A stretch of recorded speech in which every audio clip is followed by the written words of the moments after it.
All right. Yes. Welcome, everybody, to the Delaware Contemporary. This is the DCAD collaboration project. I'm with my esteemed colleague, John Brown. And we're gonna talk a little bit about the project before we have the pleasure of hearing the students kind of read their literary pieces. This is a writing project, actually, that takes place in an art setting, which is really, really wonderful. So the basic idea of the project was for the students to come down here from DCAD to the Delaware Contemporary and kind of interrogate and think about the work in the show that I think all of you saw. And then for them to make their own artwork, which you see behind us, but also to make a literary response. In some cases, it was a poem or a political kind of piece or a memoir, but really, really wonderful. And I should say that the competition was really intense. And so the 10 students that were chosen, congratulations to those 10 students, but there were 20 other students that might have had their work behind us also. So we're so proud of their work at DCAD, finishing up their first year. It's so cool. I can't wait for next year. I'm going to turn it over to John to say a few words. Yeah, thank you, Casey. Also, clap for Casey, too. I mean, the esteemed Casey Smith. Yes. In addition to some of the things that Casey mentioned about the assignment, one of the things that my class was thinking about and talking a lot about is the theme of narrative, right? And how we consider and conceptualize the narrative impulse that sits both within and outside of traditional storytelling structures, right? So I think what you'll hear and what I'm excited to kind of hear our students examining tonight in their literary works are the ways that that narrative impulse kind of serves as a tool for sense making, as a means to looking forward, just as much as it is as a means for looking back to the past. And I believe that covers what I wanted to say. Yeah. So I'm really excited to hear work from our students this evening, and thank you all for coming to celebrate their work. All right. And, thank you, John. And I'm going to remind all the students who are going to read, I'm going to give you your handouts. And hey, if you make a little mistake, no big deal. Just soldier through. And remember to speak into the mic. But okay, so, I don't know, should we take volunteers to start first, or should I just call people? You'll never get anybody that way. I don't know. You want to do the order? Yeah, let's do it like that. Logan Derrickson, thank you for starting up.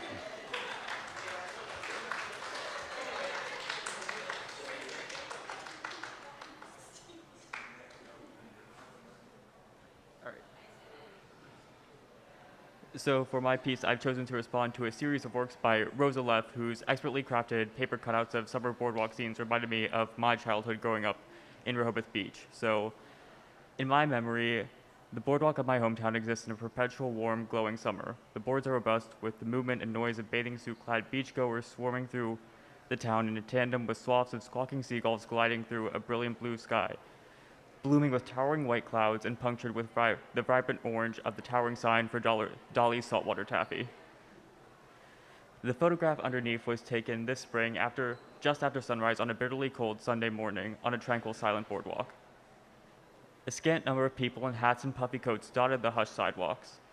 The muted azure sky, flickered with narrow purple clouds, was absent of the flurry of cawing seagulls and the bright orange of the Dolly sign that had been removed the previous year.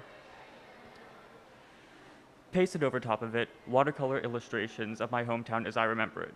Beachgoers on the boardwalk next to a triad of in-flight seagulls are placed under the cover of pale white clouds and vibrant orange letters adorning the sky. Through the piece, I hope to illustrate the power narrative holds on memory and how the present is interpreted. The use of photography of how this space exists now indicates the actuality of the present, not constructed or embellished, but captured in truth. In contrast, the watercolor pieces used for the aspects of memory are representative of how the memories we carry are, while based on what was real, largely constructed and positively embellished. As such, the fabricated stylized watercolor pieces imposing on the reality of the photograph portray how the narratives we have built in our minds often impede on the truth of what exists. So the story I've constructed and told myself of how this place should look and feel was painted and plastered over the unwavering depiction of reality underneath.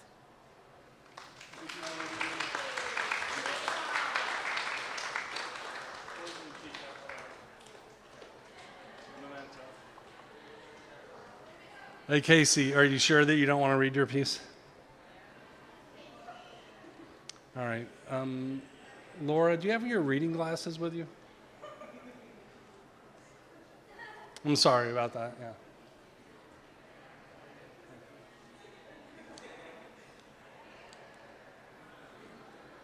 All right, this is Casey Magnus, wonderful student. Her sculpture here called Gary. Walking through the gallery, I was immediately drawn to this piece, and this is in response, I'm sorry, to Chimera by Kate Van Vliet. Walking through the gallery, I was immediately drawn to this piece. It was such an unusual medium used in such a unique way.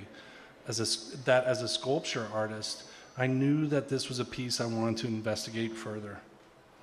I was especially intrigued by the idea of using eggshells as a construction material and how they are used to create new and interesting shapes.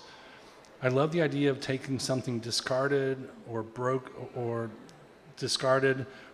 items factored into or considered useless and using it to create something new. This idea of fixing old or broken items factored into my own art making, in which I mainly use found sea glass to create a new piece. The original piece gives the feeling of something not yet alive being changed and forced into different shapes, and I wanted to experiment with this idea in my own piece. The way the eggs are put together feels very delicate and almost medical, like a scientist experimenting on their latest specimen. Unlike Chimera, I chose to create the form of a living animal, giving the impression that it was patched up and brought to life by some outside force. I used the sea glass to create the shape of a reptile and wrapped it in gold wire to replicate the gold seen in the original piece. The piece also has a small clock face attached to its back, representing how, in contrast to the eggshells in Chimera, it won't decompose or fade away. Most of my materials were found by the waterfront outside the city and collected during my time at DCAD. It was important for me to use found materials, as I felt it gave more impact to the meaning of the piece. Overall, I wanted to create something that showed the change between broken and new, and show how something considered useless can still be used to create something beautiful. Casey, that's beautiful writing. Cheers.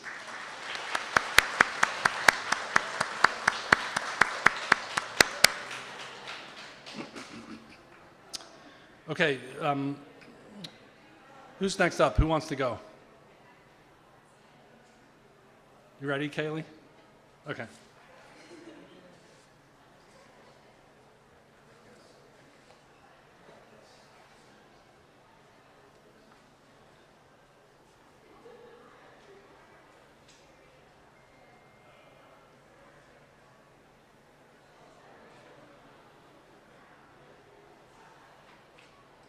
Last piece of paper.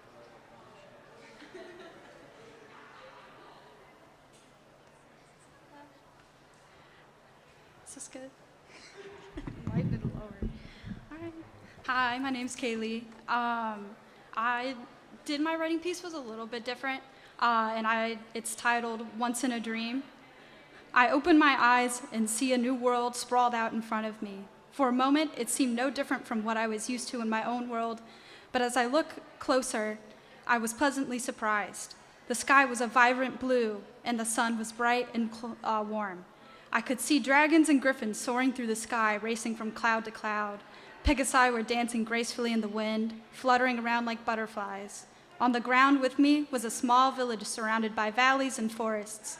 Centaurs were traveling around in herds, talking about the latest gossip. There was a satyr on a stump playing the loveliest tune on a harp as a crowd drew in, mesmerized by the sound. The smell of sweet treats hit my nose as I turned to see a bakery run by an older elven woman who was currently handing out samples of fudge brownies. A group of adventurers gladly took the handouts and sat on a bench nearby. I was close enough to hear them talk about their latest adventure. They had traveled out to help take down the serpent terrorizing the local fishermen. Their retelling of the battle was intense and exciting. What I wouldn't give to join them. Would they let me if I asked? I started to walk towards them with the hope of making my dream come true when suddenly a car alarm goes off and I find myself back in class. I was dreaming. I have a pencil in my hand and my sketchbook lays out in front of me. The pages are blank, almost asking to be filled with pencil marks. I start to move my pencil across the page and little by little some familiar faces appear. The adventurers I saw in my dream were now looking back at me. Maybe I can join them later when I have the chance to dream again. That's what it is. Show everybody your piece. Yes, okay. Thank you, Kaylee. Thank you so much. Victor, any chance that you want to read?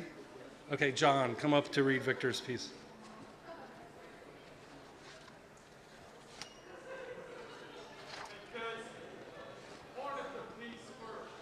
Point at the piece first. That's a good idea, Ray. Thank you. So point at Victor's piece.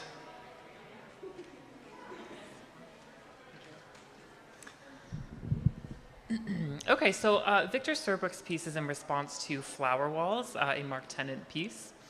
And this is what he writes. Our memories are never complete replicas of the true events. There will always be missing or altered information, and two people won't remember the same moment in the same way. Mark Tennant's work does a wonderful job of exploring this feeling with quick brushstrokes and uneven or incomplete blocks of color. He chooses to purposely blur and obscure certain features of his subjects, giving only an impression of their full image rather than a true copy of the photo. Tennant's paintings give the impression of a flash photo taken in the middle of a moment without the subject's knowledge. This lends to the feeling of nostalgia created in his pieces and brings me back to my childhood where my parents would do the same thing. I felt a strong connection to Tennant's work and how he chooses to portray memories because I tend to have a hard time remembering my own. It's usually very difficult for me to recall a lot of my memories and tend to block out parts of my life that I found upsetting. I find that Tennant's work gives me the exact same feeling of having a memory that feels slightly altered or pushed to the back of my mind and forgotten about, like an old picture forgotten in a drawer or album. I aim to replicate the feeling elicited in Tennant's work while still utilizing my own style and artistic choices. I knew I wanted this piece to be a self-portrait because it related heavily to my own experiences with memory. While I could have chosen to paint one of those photos from my childhood, I instead chose one taken recently while I was more in the moment. I wanted this piece to have a more personal connection with the person that I am today rather than someone I was in the past. So Victor, thank you.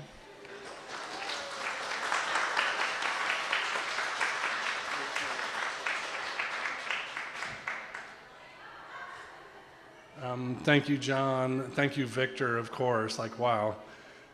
Julian, your time is now. You ready? All right. Come on up. You're in for a treat. This is a great text. There you go, dog. You got this? You got this. All right. Oh, I'm sorry. This is yes. This is old friend, Julian Coppage. So this is my piece, as Casey says, called Old Friend. It's based off of the same piece that Casey had did, Chimera. My writing piece is actually kind of journal entries based off of an explorer's encounter with said creature. Yep, okay. All right, so day one. I am writing this journal to document my findings of the flora and fauna in a reality I will call Universe 99, Subspace 98. This space seems to be incredibly reminiscent of Universe 1, or Earth. Unlike other spaces, which are twisted versions of Earth or don't resemble it in any way, Subspace 98, or S98, is extremely similar, and had it not been for the amazing creatures found here and two distinct suns hanging above a cloudless sky, I would have thought I had made a miscalculation and ended up back home. Day two. I encountered what seemed to be gargantuan snails that were exploring the area looking for shelter. From what I do not know, since there was no rain and the sun seemed to produce very little heat on the land despite their size and lack of cloud cover. They were black and red, very similar to the near-extinct fire snails back home. These behemoths paid me no mind, but could definitely tell I was there and observing them. Were they gentle creatures? Or were they simply being wary of my presence and would attack if I drew closer? I'd rather not take that chance without a weapon, given the fact that as I drew closer, they started to pulse and the immediate area around them started to freeze. Fascinating. Day 3. After following behind the snails at what seemed to be a safe distance, I heard a deep thrumming call coming from off in the forest that the herd seemed to register and react to, but made no attempt to head towards the call. Being the scholar I am, I decided to break from the caravan and head towards the noise. Day 3, entry 2. It took most of the day, but I finally navigated through the brush and finally came upon the source of the call. A young snail with a very badly cracked shell. Poor thing. I remembered the wolf-like creatures I had encountered during the way to the special specimen and how they seemed to be prowling these forests as a sort of apex predator. This young snail may have just narrowly escaped the beast and started crying for help, exhausted from his ordeal. I've decided to help it, no matter how long it takes. Day 4. I took a lot of extra metal in my pack and melted it down to repair the cracks in its hardened shell. It almost feels like steel. I want to give this little one a fighting chance in this world once I leave. After struggling for a bit with the squirming young one, I was able to calm him down and get his shell fully repaired, and he's started climbing on my shoulders as a show of endearment. This little guy started growing me. I have a feeling I'll miss him when I have to move on to other worlds. Maybe I should make a sculpture that'll always be by my side during my travels.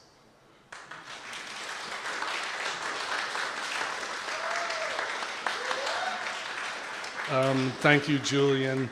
You all can sense how exciting it is to teach at DCAD with these students with such wide-ranging.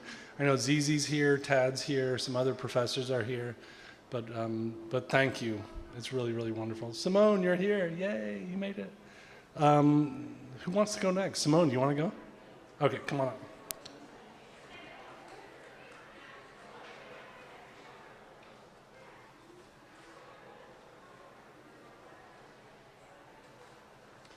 And this is Simone's work. Thank you. Hi, everyone. My name is Simone Burrell, and I'm just reading a writing piece for my art piece called Melanin Beauty. So, melanin, a dark brown pigment occurring in the hair, skin, and iris of the eye of people and animals. Melanin, the exceptional beautiful thing that makes us stand out. Melanin, something we must appreciate and celebrate, recognize the beauty within us. Melanin, we were crafted by God himself, created from the sweetest nectar of brown sugar and warm honey. Melanin, the sweetest thing to bless the earth. Melanin, our brown skin is not something we should be ashamed of, but something we should be heavily proud of. Melanin, the illumination that glows with the constellations of stars above us. Melanin, something every single one of our brothers and sisters should love and embrace. Melanin, thin chocolate, sweet like honey, shine like caramel, bronze in elegance, glossed with grace, toasted with beauty. Melanin, the purest form of light. Thank you.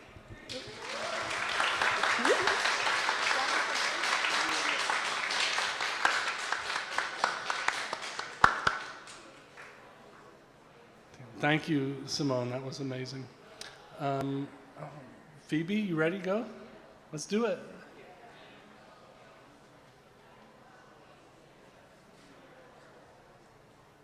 Is that yours? No, let's see. There it Those is. signs are 3. Yeah.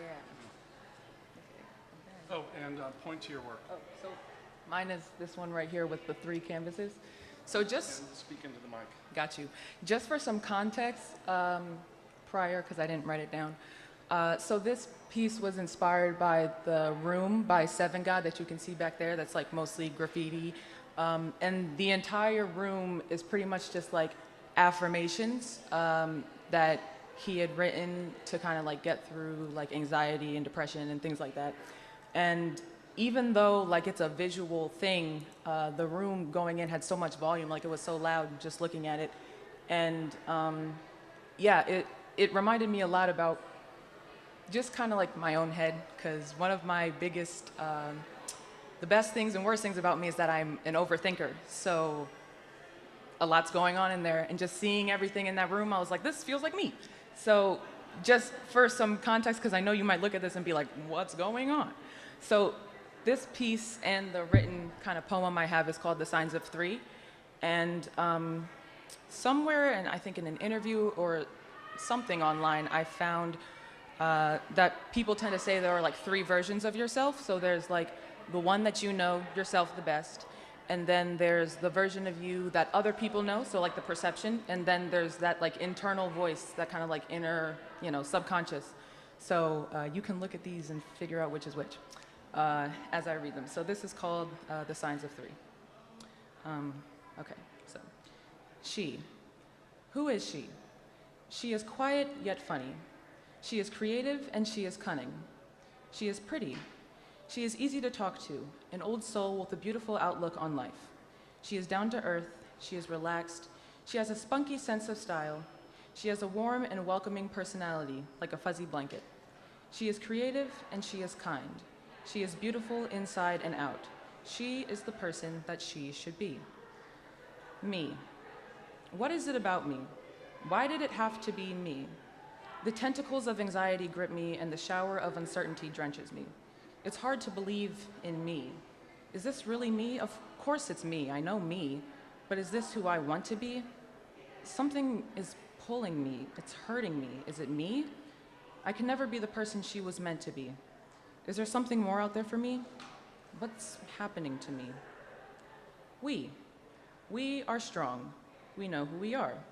We have nothing to fear and we trust ourselves. We know right from wrong and we don't need to wait, and we know how to act. We are certain, we are in control, we don't need to overthink, we know what to do, we are cautious, we are wild, yet we remain in control. We have the power, we know our path, and we know what we want. We know what we deserve. We did, we can, we will, we are. And that's my piece.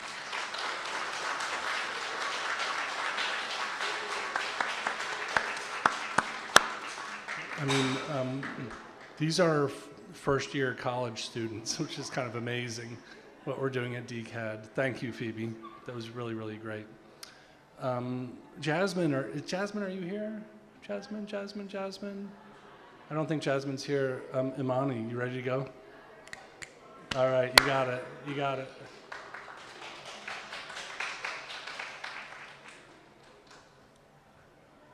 And this is your piece, right? And this is your point to your work? This is Imani's work here. This is my painting right here. I did it in response to a painting by Daisy Patton. It's an untitled piece. I chose that painting at first just because we have similar painting styles. I like using really vibrant colors, and I like using foliage in my paintings. When I first saw the piece, it made me think of my mom. So everything that I did is dedicated to my mom. And here's a poem I wrote entitled, Who Am I? I am my mother's child, fresh out of the tomb that they call her womb, and I am covered in her being. You'd ask me who I am, and I'd say I am the splitting image of love itself. I am the soft feathers of the morning doves, the soft light that kisses the stars above, the petals that bloom on the first spring flower. Who am I, you ask? I am the child of my mother. I am hugged by the sun and kissed by the moon. I'm covered in the light and loved throughout the night. I have been created by an angel, and she cradled me in her wings. I am my mother's child, and I'm covered in her being. Thank you.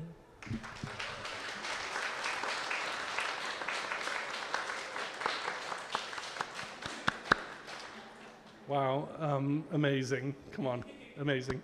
I don't think Chrislyn or Jasmine are here. Are you guys here? No?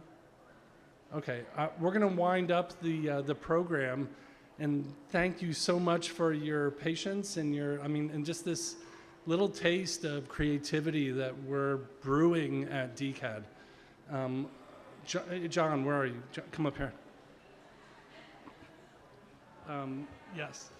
So John and I just are so, just so proud to lead this group of students who are now kind of becoming colleagues and just interested in all of this amazing work. So I'd like a big, and I'm going to need all the students to come up afterwards for a photo, because I forgot to take photos. But anyway, and thank you all for coming tonight. John, any last words? I can just say I am consistently astounded by the work that our students are submitting, both for our writing components as well as the odd visual component that we work into our writing courses. I'm so glad that we get to be here and to celebrate their work tonight. So. Yes, and congratulations, everybody. It's summertime.